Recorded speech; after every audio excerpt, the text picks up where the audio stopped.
Okay, we live. What's up, guys? How's it going? It's me. Me. So we're gonna be running Elmo's Number Journey here. Elmo's Number Journey is Elmo's Number Journey. Just so you guys know, it was released on N64 and PlayStation.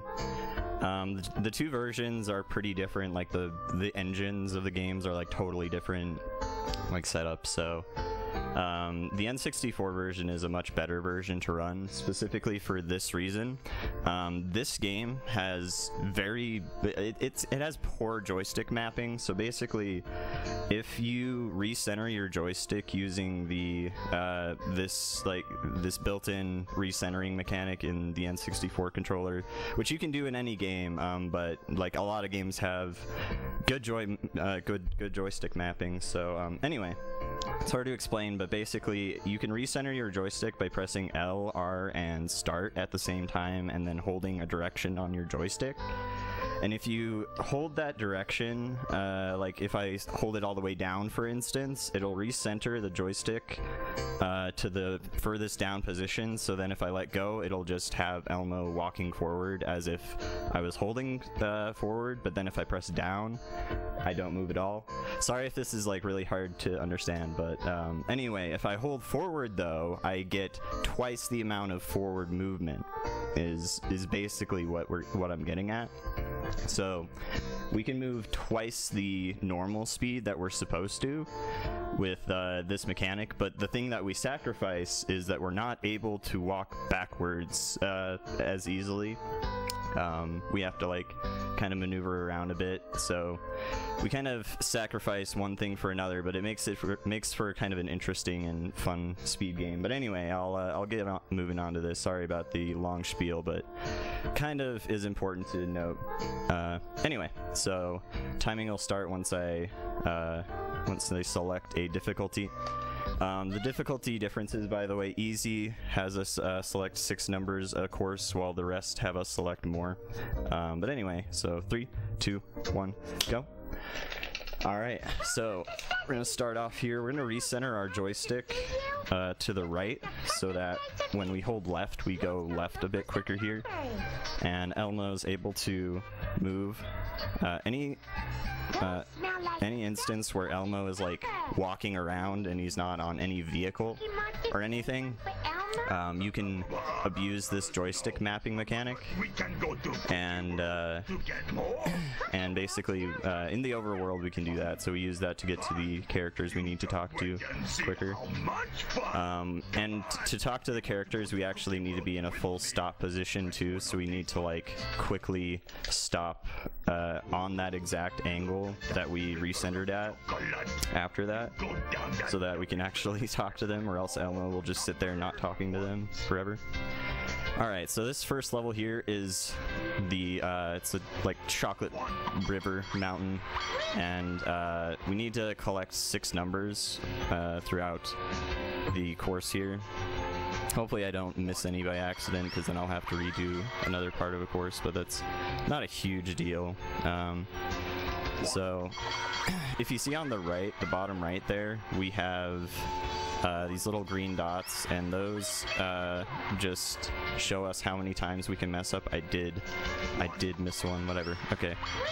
So, since I missed one, I'll have to just go and grab another one here in a second. It's not a huge deal, but the thing about it is this course has a kind of specific thing that might kill the run if we're unlucky. Hopefully that doesn't end up happening.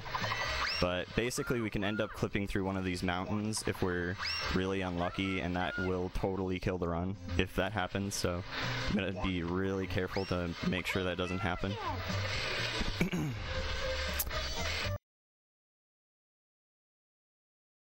So just need to grab the last few ones here, and this level Elmo's shredding, and this level also loves to break the camera, so that's cool. You guys get to see the crappy mechanics of this game. Okay, so that should be all the ones in this level here, and then we just need to go and grab another one since we passed by one here. If you're like not too careful, you can end up like missing a one just by literally not seeing it while you pass it on screen or whatever.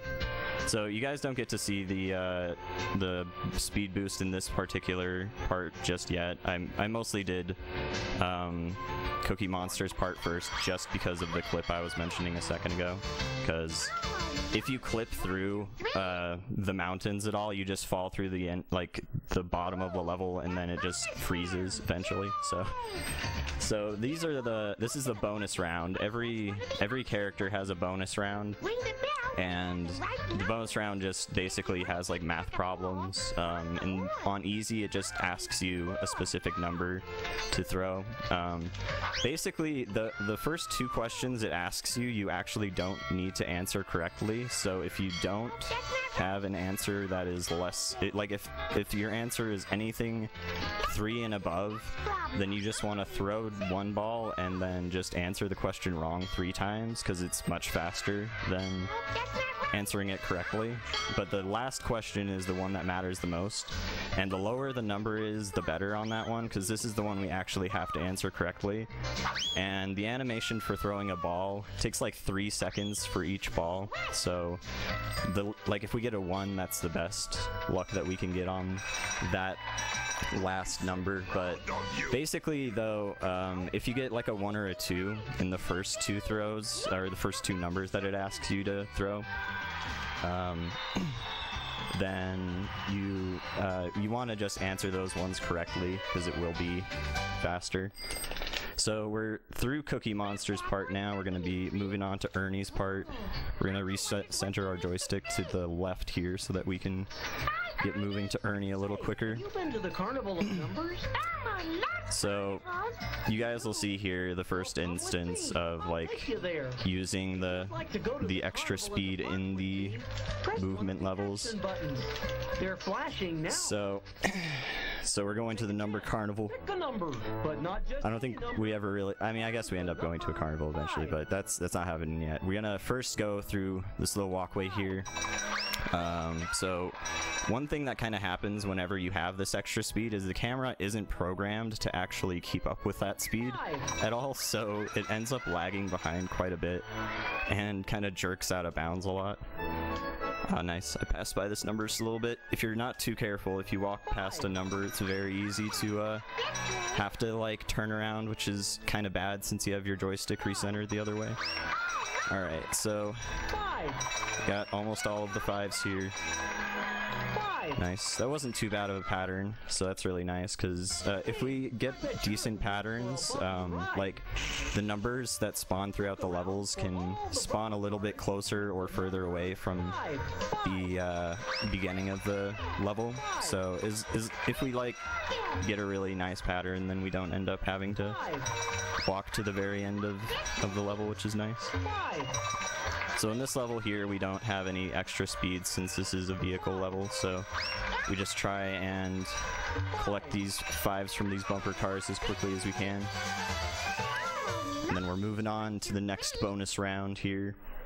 So as I mentioned earlier, if you get like a 1 or a 2 in the first 2 questions, then that's really nice because that saves you a little bit more time. But basically, you can, like, the best pattern you can get in this bonus round is 1 for the first throw, 2 for the second throw, and then 1 for the last throw. Just because on easy, you never end up actually getting a number, like an answer that ends up being the same number as a previous answer. On hard, though, like on hard and normal, well, actually normal never ends up getting anything like really that low, but on hard you can end up getting 1, 1, and 1, which is kind of neat. Alright, nice. We got a 1 on this one. That's really good. So we don't need to end up throwing a bunch of balls, which is really nice, so that's really good luck there. So as you can maybe guess, this game is kind of RNG heavy. You basically have to like hope for really decent luck if you don't want to, like if you want to have like a really good run.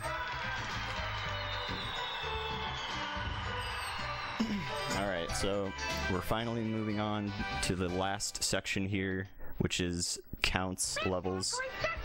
Count's like, you know, Count's the Count. He's like extremely appropriate for this game. Hi, Count. What are you counting? That's one. But One. yeah, these levels are probably the hardest levels out of the whole game, just because these levels have a little bit more twists and turns, and like big sharp turns can be a little bit hard to maneuver whenever you have that extra speed. Castle, press one of these buttons. Alright, so we're going into this level here. This is the garden, quote-unquote maze.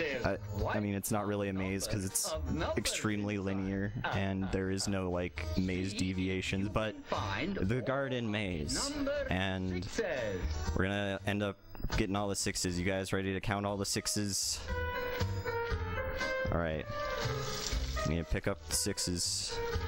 Alright, good. If you're turning a corner, you sometimes, since you have all of these extra available guesses, like on the bottom right there, you can end up trying to like guess around the corner to save some time. And that can be pretty nice if you end up getting, if you end up actually selecting a number that you're needing.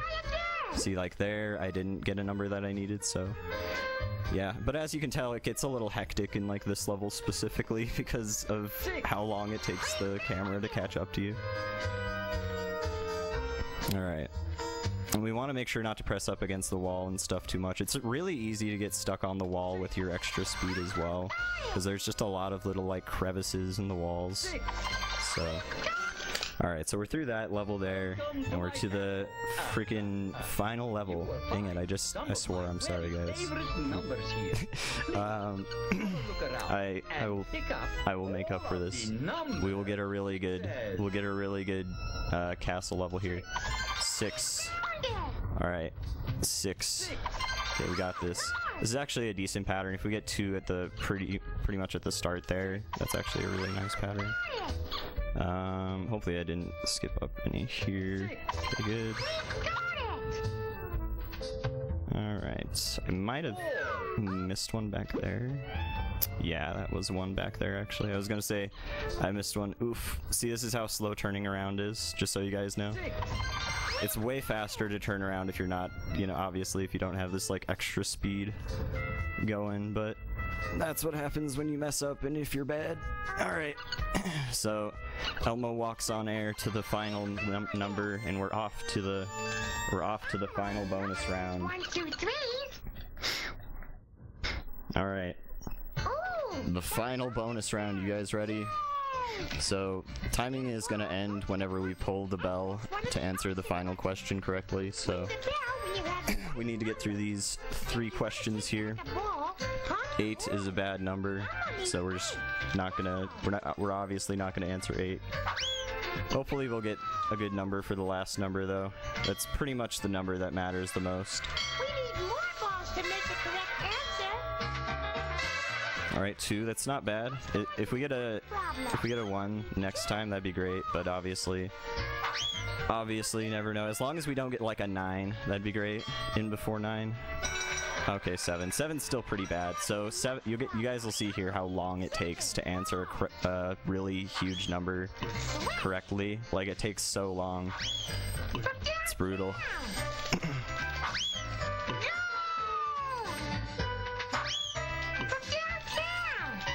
From downtown! Alright, and time is coming up here. Pulling the bell on. There we go. Nice. That is the end of Elmo's number journey. You can beat this game casually without any exploits or anything in like 20 minutes at the most. Imagine paying retail price for this game. Anyway, so yeah, the little cone rainbow thing spurts numbers there for however long until you press A, and then the credits roll. And the thing that's funny is the credits in this this credit sequence actually credits everyone who's in both Number Journey and Letter Adventure for whatever reason. because I guess they just wanted to copy and paste them both to the same games or whatever. But there's another Elmo game on N64 called Elmo's Letter Adventure, and it has like the same setup and everything. There aren't as many walking levels, so there's only one level you can really exploit the movement on, but that's also a thing. Like, you can do the same speed like exploit though. So anyway, so yeah, we're gonna be setting up here for Beastly here next, so it'll take me just a few minutes to set that up. So thanks for watching Elmo, guys. See you in a second.